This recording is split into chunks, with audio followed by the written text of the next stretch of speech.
Ma fille m'a appelé à 1 heure du matin. Papa, ouvre-moi. Il fait froid dehors, dit-elle d'une voix tremblante. Rien d'étrange, sauf que Camille était morte depuis 4 ans. Je suis resté figé près de la porte pendant que le téléphone vibrait dans l'obscurité.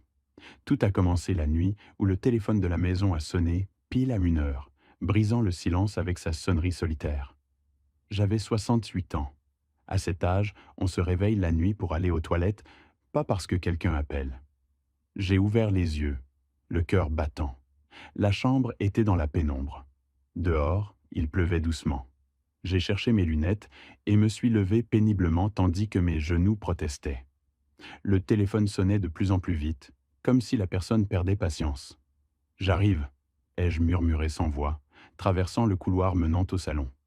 Seul dans cette maison trop grande depuis que ma femme Martha était morte il y a 5 ans, et ma fille Camille il y a 4 ans. J'ai tendu la main vers le combiné blanc accroché au mur près de la télévision. La sonnerie s'est arrêtée 1 seconde avant que je le touche, puis a repris, stridente. Mes doigts tremblaient. Je l'ai décroché. « Allô ?» Ma voix était rauque. Pendant quelques secondes, seule la pluie lointaine s'entendait. Puis, très doucement, une femme a parlé. « Papa ». Je me suis glacé. Cette voix douce, avec ce léger tremblement à la fin des mots, c'était la même qui m'appelait depuis la cuisine. « Papy ». C'était la voix de Camille. Un froid m'a parcouru la nuque. « Qui parle ?» ai-je demandé en m'efforçant de paraître raisonnable. « Qui êtes-vous ?»« Papa, c'est moi », a-t-elle chuchoté. « Papa, ouvre-moi la porte, il fait froid dehors. » Mes jambes sont devenues molles. J'ai pensé que ce devait être un rêve, une mauvaise blague, ou la preuve que je perdais enfin la tête. « Ne joue pas avec ça », ai-je dit lentement, tentant de mettre de la fermeté dans ma voix. Ma fille est morte il y a 4 ans. De l'autre côté, j'ai entendu une respiration profonde, retenue. Puis la voix a dit une phrase qui m'a brisé en deux. « Papa, quand on a peur du noir, on allume la lumière dans notre cœur. Le monde s'est arrêté. » Cette phrase, nous l'avions inventée tous les deux, une nuit où l'électricité était tombée et Camille, encore petite, pleurait dans le noir. Depuis, chaque fois qu'elle avait peur, je répétais la même chose. Je ne l'avais jamais racontée à personne, jamais écrite nulle part. « Quoi ? Qui êtes-vous » J'arrivais à peine à parler. « Papa, je suis Camille » a répondu la voix avec une certitude douloureuse. « J'ai froid. S'il te plaît, ouvre la porte. » J'ai regardé vers l'entrée. Depuis le salon, je pouvais voir la silhouette du cadre de la porte principale. J'ai senti quelque chose me tirer vers là. Mes pieds ont commencé à bouger seuls, le combiné collé à mon oreille. « Si tu es Camille, » ai-je chuchoté, « dis-moi de quelle couleur était ton premier parapluie. » Il y a eu un bref silence, puis elle a répondu sans hésiter. « Bleu. L'air m'a manqué. Un petit parapluie bleu que tu m'as acheté au marché de Saint-Michel. Cette fois-là, nous sommes rentrés trempés parce que tu avais oublié d'en prendre un. Tu t'es fâché contre toi-même, mais moi j'ai beaucoup ri. » Le téléphone a failli me tomber des mains. Ce souvenir était trop précis. Je ne l'avais raconté à personne. Je suis arrivé à la porte. La lumière du salon éclairait à peine le bois. Celle du porche était éteinte. J'ai posé la main sur la poignée. « Où es-tu maintenant » ai-je demandé d'un filet de voix. « Ici, devant la maison » a-t-elle répondu. Et sa voix semblait venir de 2 endroits à la fois. Du combiné et très faiblement, de l'autre côté de la porte. « S'il te plaît, ouvre-moi. Je ne supporte plus le froid. » J'ai raccroché lentement et laissé le téléphone sur la petite table. Le cœur me martelait les tempes. Je me suis penché et ai regardé par le Judas. Je l'ai vu. Camille se tenait debout sous la pluie fine, trempée, les cheveux noirs relevés n'importe comment, la veste grise qu'elle portait tant collée au corps. Son visage était pâle, mais c'était le visage que je connaissais par cœur, celui que je regardais chaque jour sur les photos, dans les rêves et sur la pierre tombale du cimetière. Elle a levé la tête exactement vers le Judas, comme si elle savait que je l'observais. Nos yeux se sont croisés à travers le petit cercle de verre. Ses lèvres ont dessiné un fin sourire, le sourire qu'elle utilisait pour me rassurer quand elle était enfant. J'ai vu qu'elle articulait son son. « Papa ». Même si je ne l'entendais pas, je savais ce qu'elle disait. « Papa, tu gardes toujours ma lettre derrière la photo de ton mariage, n'est-ce pas » J'ai reculé d'un pas et heurté le mur. La lettre, une petite note qu'elle avait écrite en primaire et cachée derrière le cadre de la photo de mon mariage avec Martha. Seuls elle et moi le savions. Personne d'autre ne pouvait connaître ce détail. J'ai cherché quelque chose à quoi m'accrocher. Je respirais par saccades, la poitrine serrée. Dehors, cette silhouette, quelle qu'elle soit, a frappé doucement à la porte avec le même rythme qu'elle utilisait quand elle rentrait tard et craignait que je la gronde. Toc, toc, toc. Papa, ouvre, s'il te plaît. La voix semblait traverser le bois. Les larmes coulaient sur mes joues. La nostalgie et la terreur se mélangeaient en un nœud. Comment était-ce possible qu'une fille que j'avais enterrée il y a 4 ans soit sur mon porche? Je suis resté immobile quelques secondes qui ont semblé éternelles. À la fin, j'ai fait la seule chose qui me venait à l'esprit. J'ai tourné la clé, la porte a grincé et je l'ai ouverte à peine de quelques centimètres. De l'autre côté, il n'y avait que l'air nocturne, froid et humide. Je suis resté à retenir ma respiration derrière l'entrebâillement. Le vent est entré avec une odeur de terre mouillée. Il n'y avait personne, ni Camille, ni personne. Seulement le patio obscur, la pluie fine et les feuilles de l'arbre du jardin bougeant lentement. Camille, ai-je chuchoté. Personne n'a répondu. Il n'y a plus eu de coup. Le téléphone sur la petite table s'était tu. J'ai refermé la porte avec des mains tremblantes. J'ai tiré le verrou 2 fois, comme si je pouvais enfermer la peur dehors. La poitrine me brûlait. Je me suis appuyé contre la porte en essayant de reprendre mon souffle. C'est peut-être un rêve, ai-je pensé. Peut-être que je suis éveillé, mais mon esprit est encore perdu dans un cauchemar. Je suis retourné dans la chambre. L'horloge continuait à marquer, monotone, chaque seconde plus bruyante que jamais. Je suis resté assis au bord du lit, la lumière allumée, regardant sans voir vers l'armoire. Je ne sais pas à quelle heure la fatigue m'a vaincu. Le matin, la lumière filtrant à travers le rideau m'a frappé les yeux. J'avais la tête lourde, le cou tendu et une sensation étrange, mélange de fatigue et d'anxiété. Pendant un instant, j'ai voulu croire que tout avait été un long rêve confus, jusqu'à ce que j'ouvre la porte de la rue. En tournant la clé, l'air froid du matin est entré avec une odeur de terre humide et des restes de pluie. J'ai baissé les yeux vers le sol du porche. Il y avait des traces de pas mouillés sur le carrelage. Des traces petites, pieds nus, comme si quelqu'un était resté un bon moment debout devant la porte en grelottant. Je me suis accroché fort au cadre pour ne pas tomber. Le cœur a recommencé sa course effrénée. Les traces s'allongeaient un peu vers la grille et se perdaient là où le sol était déjà sec. Sur la poignée, j'ai vu la marque diffuse d'une main humide qui avait assombri le bois. J'ai avalé ma salive. Si tout était un rêve, pourquoi les traces étaient-elles restées? Charles, tu manques de sommeil, me suis-je dit. Mais le froid dans ma nuque ne partait pas. Vers 9 heures, mes voisins Don Rogelio et Doña Teresa sont venus. Hier, j'ai vu votre lumière allumée à 1 heure. Tout va bien? Je leur ai raconté l'appel, la voix de Camille. C'est un rêve fort collé à la veille, a dit Don Rogelio. C'est la nostalgie. Allez voir un psychologue. À midi, Julien est arrivé, mon gendre. Chemise impeccable, visage tranquille, trop parfait. Don Rogelio m'a dit que vous ne dormez pas bien. Que s'est-il passé? Je lui ai raconté la nuit. C'est le cerveau qui crée des choses quand on a la nostalgie, a-t-il dit de sa voix de psychologue. Camille et vous étiez très unis. Vous n'avez pas fini de faire la paix avec cette culpabilité. Venez à la clinique. Je peux vous aider. Je ne veux pas de pilule. On commence en parlant. Demain à 15 heures, je vous attends. Quand il est parti, j'ai rangé l'étagère. Une enveloppe est tombée, l'écriture de Camille. Pour papa, ne te fâche pas avant d'avoir fini de lire. À l'intérieur, une lettre datée de 2 semaines avant l'accident. Papa, j'ai peur. Julien me trompe, me contrôle de plus en plus. Il n'aime pas que j'aille chez toi. Il dit que tu m'affaiblis. Il ne veut pas que je travaille dehors. Si un jour il m'arrive quelque chose, ne crois pas tout ce que dit Julien. La culpabilité m'a frappé par vagues. J'avais toujours bien pensé de Julien. J'ai toujours cru que Camille était trop sensible. Mon téléphone a vibré. Message de Julien. Demain à 15 heures. N'oubliez pas. J'avais dans la tête la voix de Camille. Ne fais pas confiance à Julien. Pour la première fois, j'ai senti que quelque chose ne collait vraiment pas. L'après-midi, je suis allé au cimetière de Camille. Au pied de la tombe, une petite poupée à robe rouge. Je l'ai reconnue. Je la gardais dans une boîte à la maison. Je ne l'avais jamais apportée ici. Rentré, j'ai fouillé la boîte. La poupée n'y était pas. Qui l'avait prise? Mon neveu Mathieu est arrivé. Journaliste radio, sac à dos, je lui ai tout raconté.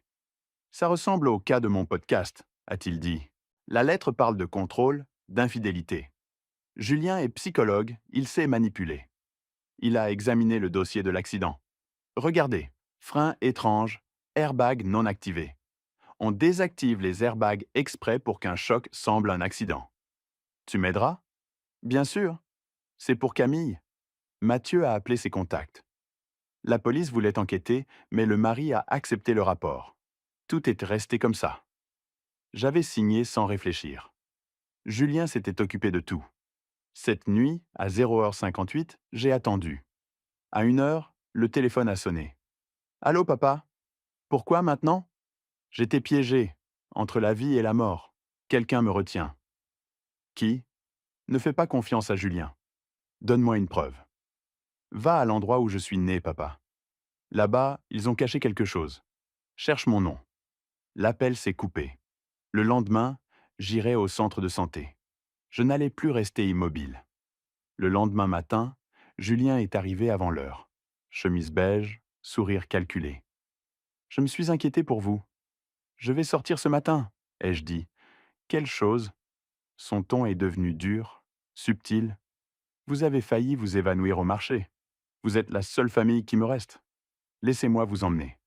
Le mot laissez-moi sonnait comme un ordre. Je t'aviserai plus tard. Il est parti en critiquant Mathieu. Il vit de cas scandaleux. Ne le laissez pas vous utiliser. Le corps ne me suffisait pas pour traverser la ville. Peu avant midi, Mathieu est revenu. Vous avez le portable de Camille? Dans sa chambre, le portable était fermé depuis des années. Quel mot de passe? Et ces lumières dans le cœur? L'écran s'est ouvert. Dans un dossier personnel, un fichier? Pourquoi j'ai peur? Camille racontait comment Julien lui interdisait de voir des collègues, vérifiait ses messages, parlait d'une patiente mystérieuse, F. Tu es dramatique. Tu es comme ton père. Il t'a appris à te méfier des hommes. À la fin, j'ai peur que Julien préfère sauver sa réputation avant ma vie. C'est un motif très fort, a dit Mathieu. Si elle menaçait de le dénoncer, sa carrière coulait. Ce n'est pas seulement votre faute, la faute est à celui qui fait du mal. L'après-midi, au marché, j'ai vu une femme avec une veste grise et un parapluie bleu.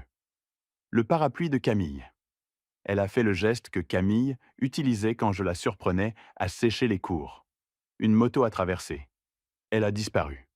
Message de Mathieu. J'ai trouvé quelque chose. L'accident n'était pas simple. Le mécanicien a noté que les freins présentaient des signes de manipulation, a dit Mathieu. Des pièces desserrées. L'airbag devait s'activer mais le module n'a pas fonctionné. Quelqu'un l'a déconnecté. Nous devons aller à la police. Avec juste des soupçons, ils refermeront le dossier. Il faut savoir ce que Julien cache. Mon ami Diego travaille à sa clinique. Il y a une pièce fermée où personne ne peut entrer. Cette nuit-là, nous sommes entrés dans la clinique. Diego nous a ouvert une porte latérale. Dans le cabinet de Julien, une pièce discrète. Archives, ordinateur, clé USB. Enregistrement. Séance. Mathieu a ouvert une vidéo. Une femme sur le canapé. Je sens que je n'appartiens pas à ma famille. Je suis adopté, mais l'histoire ne colle pas. Ma mère a dit que je suis né dans une petite clinique presque fermée. Le même endroit où Camille était née. La femme ressemblait à Camille. Le ton, les gestes. Parfois, je rêve d'une autre femme qui m'appelle fille d'une autre voix. C'est trop de coïncidences, a chuchoté Mathieu. Nous sommes sortis avec les preuves. Cette nuit, à 1h, le téléphone a sonné. Papa, pardon de te retarder. Il ne veut pas que je parle. La personne en qui tu as confiance. Pourquoi? Va à l'endroit où je suis né. Là, ils ont écrit mon nom et l'ont effacé. Ils t'ont menti sur moi. Les morceaux s'emboîtaient. L'accident, la patiente adoptée, la clinique. Les 40 dernières années étaient peut-être un mensonge. Le matin, Mathieu et moi sommes allés au centre de santé L'Espérance, vieux bâtiment délabré. L'employée Carla nous a menés aux archives. Le docteur Walter qui assistait alors est mort il y a des années. Nous avons trouvé le dossier du jour de naissance de Camille. Nombre de bébés nés. 1. Mais au-dessus, l'ombre d'un autre numéro corrigé. Il y a des années couraient des rumeurs d'adoption sous la table, a dit Carla. Un couple est venu chercher leur fille adoptée ici. Ils sont partis découragés. Leur nom, Manuel et Nora. Ce jour-là, il y a eu un autre bébé.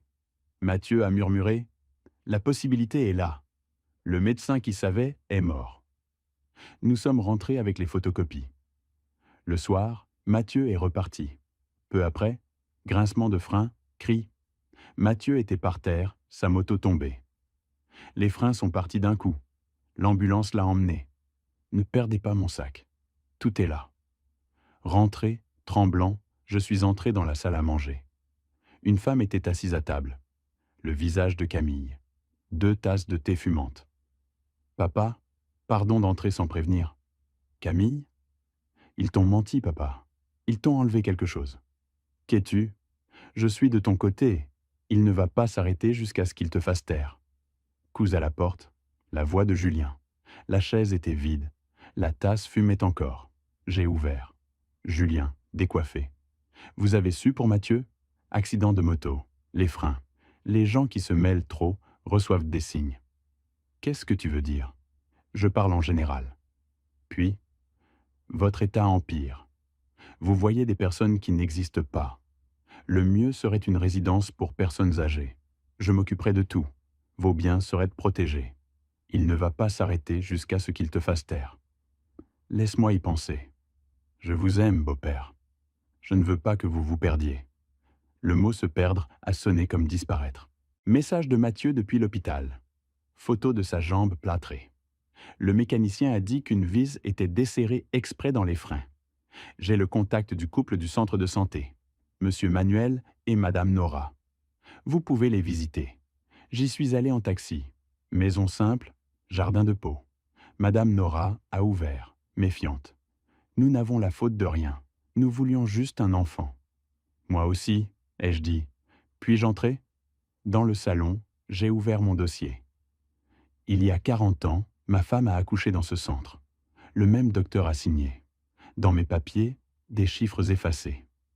La fille qu'on vous a donnée peut-elle avoir un lien avec moi? Monsieur Manuel a parlé. Nous ne pouvions pas avoir d'enfant. Un médecin nous a aidés. Il a dit que le bébé était d'une fille pauvre. Il a dit « Ne posez pas de questions ». Nous avons obéi. Où est cette fille maintenant? Ici. Nous l'avons appelée Valérie. Elle est adulte, mais confuse depuis des années. Elle sait qu'elle est adoptée. Elle cherche toujours son origine. Valérie. Le nom de la patiente des enregistrements. Nous l'avons emmenée à un psychologue, a dit Madame Nora. Le docteur Julien Herrera. La poitrine m'a brûlé. La première fois, c'était 1 an après l'accident de sa femme, a expliqué Monsieur Manuel. Ma femme a dit « Elle ressemble tellement à Valérie ». Au début, elle a amélioré. Puis elle rentrait tard, trempée. Si nous demandions, elle se fâchait. J'ai eu l'image de la femme à la veste grise, du parapluie bleu. Julien traversait tout. Cette nuit, à 23 heures, le téléphone a sonné. « Papa, je suis fatigué.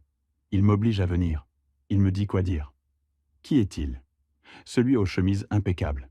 Celui qui dit que tu es fou. Alors faisons qu'il arrête. Tu veux m'aider? Silence. Puis, j'ai peur, papa. Mais oui, je suis fatigué de me taire. J'ai écrit à Julien. J'ai pensé à la résidence. Demain à 23 heures, viens avec les papiers. Je veux signer. J'allais appeler le monstre dans mon salon. Le lendemain, Mathieu a appelé. Enregistrez tout. Si vous arrivez à ce qu'il parle de Camille, de Valérie, des freins, j'ai un ami policier qui peut agir. J'ai mis mon portable à enregistrer, caché entre des livres. À 23h05, Julien est arrivé. Sourire fin, dossier ordonné. Voici le pouvoir spécial. Je m'occuperai de tout. Votre argent, vos décisions médicales. Si je signe, je te livre ma vie entière. Je suis votre famille. J'ai fermé le dossier. Parlons avec vérité. J'ai été au centre de santé L'Espérance. L'acte dit un bébé, mais les chiffres effacés indiquent qu'il y en avait peut-être plus. J'ai connu Manuel et Nora. Leur fille adoptée, Valérie, va en thérapie chez toi depuis des années. Elle est née le même jour que Camille. Son visage s'est durci une seconde. Le médecin est mort. Les gens mélangent les histoires. Je sais que tu gardes les séances de Valérie sur un disque dur. Je t'ai vu dans l'enregistrement. Tu lui as fait croire que tu la sauvais. Un sourire a traversé son visage. À quelle conclusion arrivez-vous? Que l'accident de Camille n'en était pas un. Que tu avais des motifs. Que tu manipules Valérie. Que tu as utilisé sa ressemblance avec Camille pour jouer avec mon cœur. Pourquoi m'avez-vous appelé? Pourquoi tant de théâtre? Les appels? Les coups? La poupée? Ses yeux se sont glacés. Pour que vous vous taisiez. Pour que personne ne vous croie si vous fouillez trop. Même pour la mort de ta femme? J'ai seulement permis aux circonstances de s'aligner. Une voiture peut tomber en panne. La police a besoin d'un récit propre. Je leur en ai donné un. Tu es un psychopathe? Mathieu a failli rejoindre Camille. Dommage que ses freins n'aient échoué qu'à moitié. À cet instant, toc, toc, toc à la porte. N'ouvrez pas, a ordonné Julien. Elle est ici pour moi. J'ai ouvert. La femme à la veste grise. Papa, j'ai froid. Ouvre. Elle est entrée. Camille, ai-je chuchoté. Elle a nié de la tête. Non, je m'appelle Valérie. Le temps s'est arrêté. Papa, nous étions jumelles, Camille et moi, mais j'ai été vendu. Il m'a dit que mon sang était le même que celui de sa femme. Il m'a enseigné tes souvenirs. Il m'a dit que tu m'avais abandonné, que tu ne croirais la vérité que si on te faisait trembler. Tu lui as donné nos souvenirs, ai-je dit à Julien. J'avais accès à tout. Le portable de Camille, ses vidéos, le pouvoir là celui qui manipule l'information. Valérie pleurait. Je pensais qu'il me sauvait. Il m'a montré un test ADN. Il m'a dit que tu m'avais choisi pour m'abandonner. J'ai accepté son plan. Les appels à mineurs, la poupée, tout. Je lui ai pris la main. Tu es aussi ma fille. Tu n'as pas la faute. Quelle scène émouvante, a coupé Julien. Il a sorti une seringue, un sédatif. Demain, tous croiront que vous délirez. Il s'est lancé. Valérie a essayé d'arrêter la seringue. Ils se sont battus. J'ai pris le vase et l'ai frappé dans le dos. Il a perdu l'équilibre et tombé. Dehors, des cris. Une sirène s'approchait. Pour la première fois, l'histoire était à nous. Les jours suivants, police, déclaration. Julien s'est cassé des os, mais a survécu. Mathieu a apporté l'audio. La voix de Julien avouant tout. Frein manipulé, airbag déconnecté, le plan pour me faire passer pour fou. Avec ça, les papiers du centre de santé et les témoignages, nous avons assez, a dit le policier. Quelques semaines après, le nom de Julien était partout. Psychologue prestigieux, impliqué dans la mort de sa femme. Mathieu a fait une série podcast. Ce n'est pas une histoire de fantôme, c'est comment quelqu'un peut utiliser la douleur des autres pour contrôler leur vie. Le processus judiciaire a été lent, mais cette fois, je n'étais pas seul. Valérie s'asseyait à mes côtés à chaque témoignage. Notre relation ne s'est pas guérie d'un coup. Deux étrangers unis par le sang et une histoire tordue. Parfois, je l'appelais Camille sans le vouloir. Un après-midi sur le porche. Enfant, tu manquais quelqu'un? Oui, j'ai souvent rêvé que j'avais plus d'une fille. Moi aussi, je rêvais d'un autre papa. Pardonne-moi de ne pas avoir su que tu existais. La faute est au docteur qui t'a volé une fille, et à Julien. Nous sommes des victimes, papa. Ce mot m'a réchauffé le cœur. Nous sommes allés au cimetière de Camille, fleurs blanches et violettes. Bonjour Camille, ai-je dit. Pardon de l'amener si tard. Merci, a chuchoté Valérie. Grâce à toi, j'ai trouvé papa. Je ne vais pas gaspiller cette deuxième opportunité. Je ne peux pas te rendre la vie, mais je peux aimer Valérie comme j'aurais dû le faire depuis le début. À la maison, j'ai changé les photos. J'ai gardé celles de Camille et Julien dans un album. J'en ai ajouté une nouvelle. Moi, Valérie et Mathieu, souriants. Quelques nuits, Valérie restait dormir. Nous partagions nos histoires peu à peu. Des mois après, je me suis réveillé à 0h58. Avant, cette heure me terrifiait. Cette fois, j'ai seulement soupiré. De la chambre d'invité, Valérie riait en regardant une vidéo. Message dans le groupe famille que Mathieu avait créé. Des sons de vie, pas de fantômes. Je suis resté devant la porte. Pas d'ombre, pas de traces, pas de coups. Seulement la nuit froide, ami. L'horloge a sonné 1 heure. J'ai souri. 1 heure du matin, tu ne me fais plus peur. Bonne nuit, Camille. Bonne nuit, Valérie. J'ai éteint la lampe. Obscurité tranquille. Pour la première fois en 4 ans, je me suis endormi sans attendre un téléphone qui sonnerait à 1 heure du matin. Merci d'avoir écouté mon histoire. Si elle t'a touché, laisse un like, écris en commentaire ce qui t'a le plus parlé et abonne-toi à la chaîne. Beaucoup d'autres histoires arrivent. Ce n'est pas la fin de la mienne, c'est seulement le début de quelque chose de meilleur.